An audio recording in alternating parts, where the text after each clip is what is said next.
जासु below की भगति लवलेसु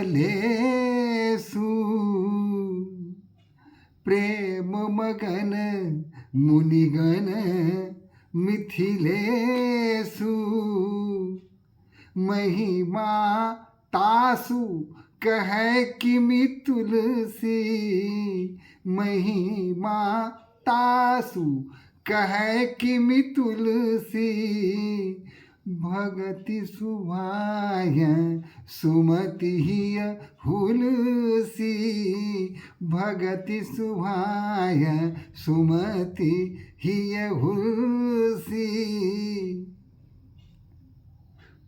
भरत जी की भक्ति, उनमें गुण स्नेह को देखकर गुरु वशिष्ठ जैसे महा तपस्वी और महाराजा मिथिलेश्वर विदेह जैसे महाज्ञानी भी प्रेम के वशीभूत हो जाते हैं, प्रेम में निमग्न हो जाते हैं।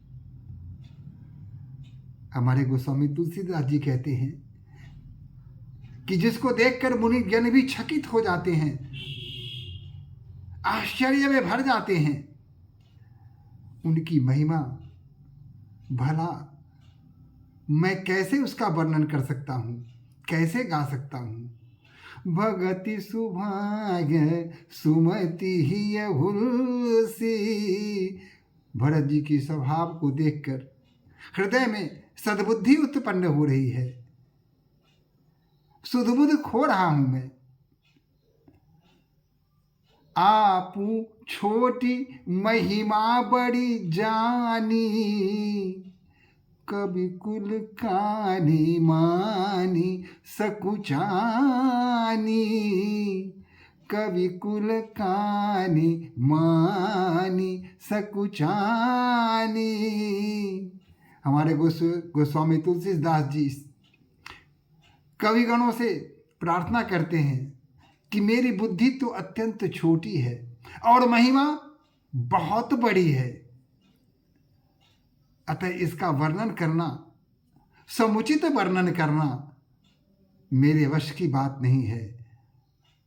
मुझे संकोच हो रहा है वर्णन करने में, इसलिए कविगण हमें इसके लिए क्षमा करेंगे।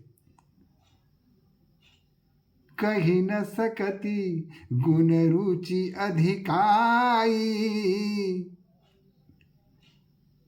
उनके गुण, उनकी रुचि, उसकी अधिकता का वर्णन करना अत्यंत कठिन कार्य है, दुरूह कार्य है हमारे लिए। मति गति बाल बचन की नाई। और मेरी मति और मेरी गति भगत जी की भक्ति को देखकर, उनकी श्रद्धा को देखकर बच्चों की बचन की जैसी हो गई है। जैसे बच्चों के वचन होते हैं वैसे ही हमारी बुद्धि हो गई है। मैं जो कुछ भी कहूँगा वह बचकानी सी दिख पड़ेगी। गोस्वामी तुलसीदास जी भारत लाल जी की भक्ति, उनके स्वभाव का वर्णन करते हुए अपने को असमर्थ पा रहे हैं। भरत बिमल जसु बिमल विधु सुमति चकोर कुमारी। उदित बिमल जन हृदय नभ एक टक रही निहारी। भरत जी का स्वभाव, उनकी भक्ति तो निरभ्र आकाश में उदित नव चंद्रमा के समान है, जो 16 कलाओं के साथ उदय हो चुके हैं। और कवि का हृदय, कवि का चित्त, कवि की बुद्धि तो उस चकोरी की भांति है जो चंद्रमा को एकटक देख रहा है, और जो देखने में निमग्न है भला वह वर्णन कैसे करेगा। उसकी सुधि बुद्धि तो सब चंद्रमा पर टिकी हुई है, वह तो अवलोकन में लगा है। वर्णन करना उसके बस की बात कहाँ है। भरत सुभाऊ न निगम निगम हूँ, लघुमति चापलता कभी क्षम हूँ।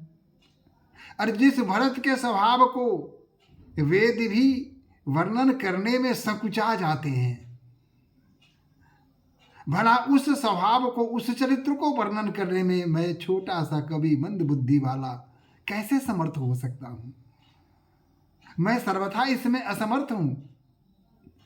कहत सुनत मति भाऊ भरत को, सिय राय पद होगिन रत को।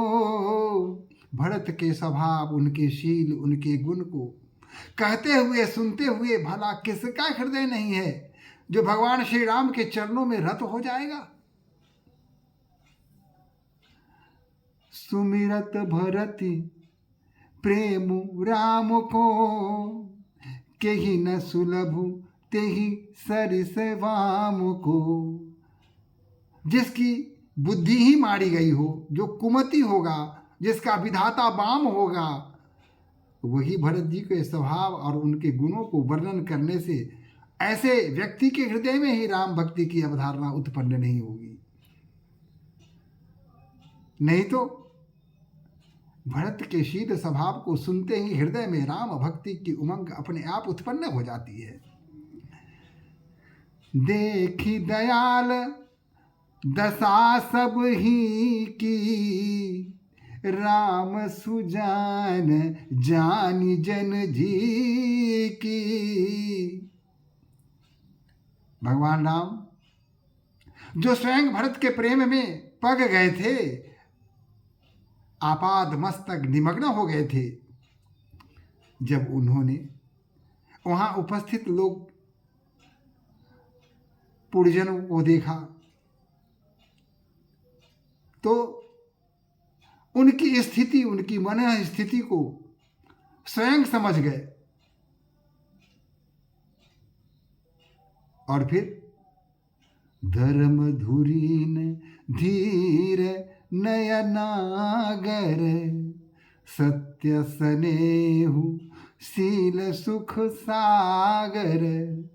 देसु कालु लखी समयु समाजु, नीति प्रीति पालक रघुराजू।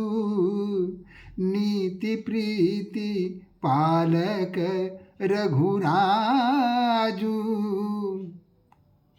भगवान श्री राम ने कहा कि भरत जी, आप धर्म की धूड़ी हैं, आप धैर्यवान हैं, आप सत्यवान हैं, आप शीलवान हैं, आप सुख के सागर हैं। देश काल सबके संबंध में जाते हैं, आप जानते हैं। फिर भी नीति प्रीति पालक रघुराजू, नीति प्रीति के पालन करने वाले हमारे श्री रामचंद्र जी तब भरत जी और सभा की ओर उन्मुख होकर के मधुर वचन कहते हैं और उनके वचनों को सुनकर सभी प्रेम में तो ओत प्रेत थे ही, भक्ति से भी सराबोर हो जाते हैं और सभी तुम तन में समाए हो, तुम तन में समाए हो, जीवन में समाए हो। अखियों के रस्ते से मेरे मन में समाए हो, अखियों के रस्ते से मेरे मन में समाए हो, अखियों के